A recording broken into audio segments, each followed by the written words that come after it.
$170 billion.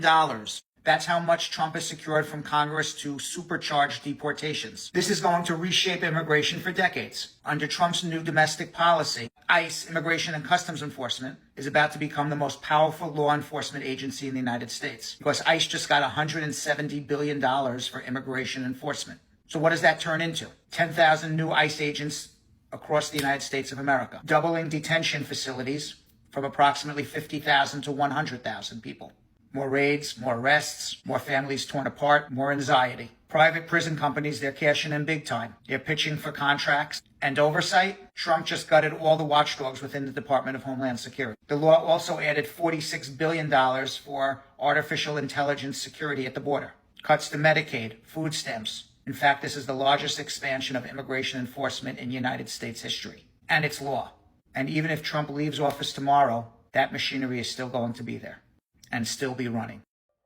Folks, let's talk about what's coming next. Not rumors, not slogans, but money, planning, and timelines. Because buried inside a massive spending package is a signal that 2026 is going to look very different when it comes to immigration enforcement in the United States.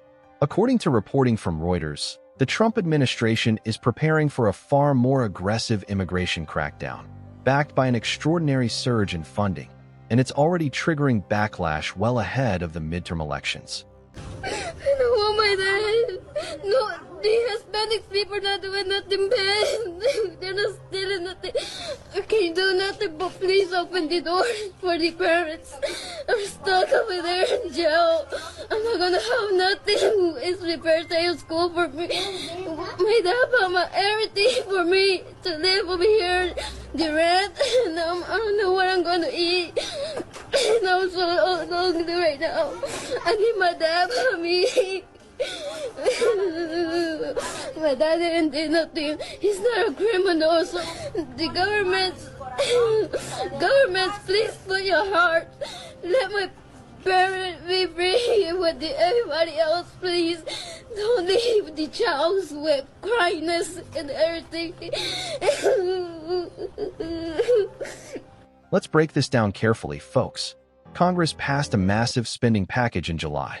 Inside it, $170 billion in additional funding for immigration and customs enforcement and border patrol, running through September 2029. To put that in perspective, folks, those agencies currently operate on about $19 billion a year.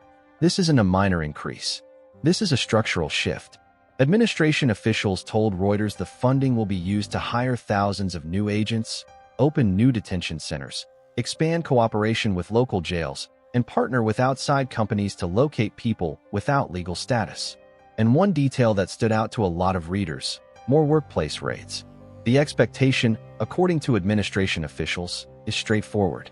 They say this funding is about enforcement capacity, about executing immigration law at a scale they argue hasn't existed before. Officials have suggested deportation numbers could increase dramatically once staffing and infrastructure expand.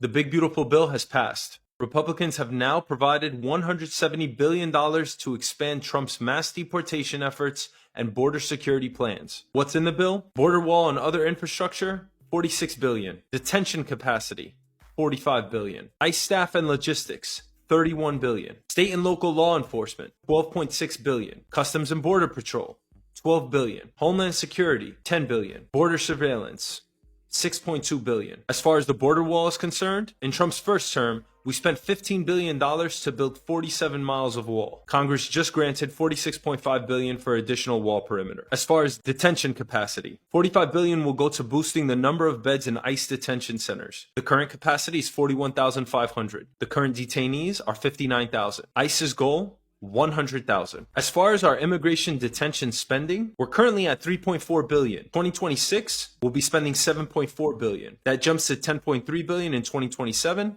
$12.95 billion in 2028, $14.9 billion in 2029, $10 billion in 2030, $7 billion in 2031, and $5 billion in 2032. So we will pyramid up and back down. ICE detention versus federal prisons. The bill will put immigration detention on a scale with the nation's federal prison system. Federal prisons currently house 154,000, and that costs us $9.5 billion annually. With the target of 100,000 ICE detainees, we would be projected to spend $9.7 billion. An immigration hiring boom. The bill will allow the government to hire 18,000 new enforcement personnel, including 10,000 ICE agents, 5,000 customs officers, and 3,000 Border Patrol agents. That's the recap of $170 billion to capture, house, and or expel immigrants in this country. Let me know your thoughts. That's the expectation. Now here's the reality, folks. Reuters reports that even before this plan fully takes shape, backlash is already building.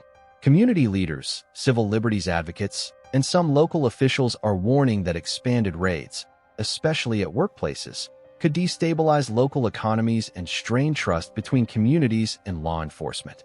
And this is happening with the 2026 midterms right around the corner. Let's talk receipts, folks, not vibes, not rhetoric.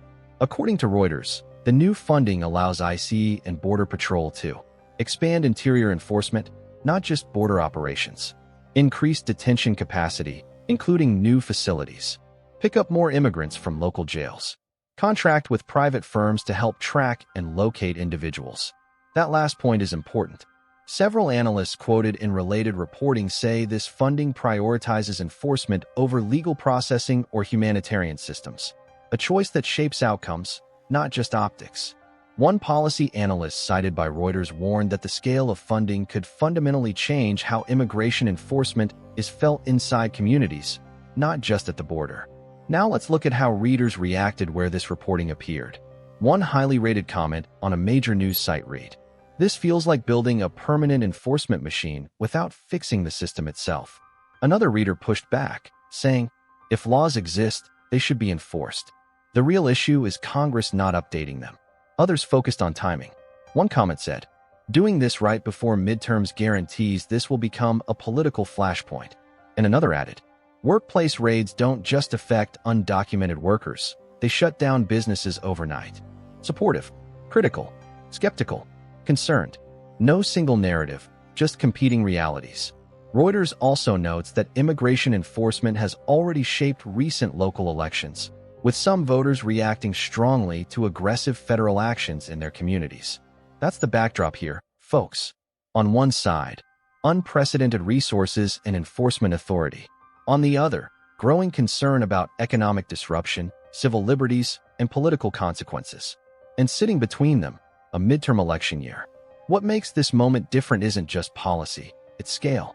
Once you hire thousands of agents, open facilities, and sign contracts, those systems don't disappear overnight. They become part of the structure. That's why analysts say the real impact of this funding won't be felt immediately, but over years. And that's why people on all sides are paying attention now. So let me ask you folks, how should enforcement funding be balanced against broader immigration reform? What role should workplace raids play in enforcement, if any? And how much should election timing factor into decisions like this? Drop your thoughts in the comments. Not talking points, just reasoning.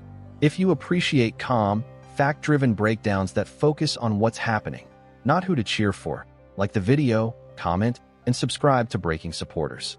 Here, folks, we track what's being built and what it means once it's in place.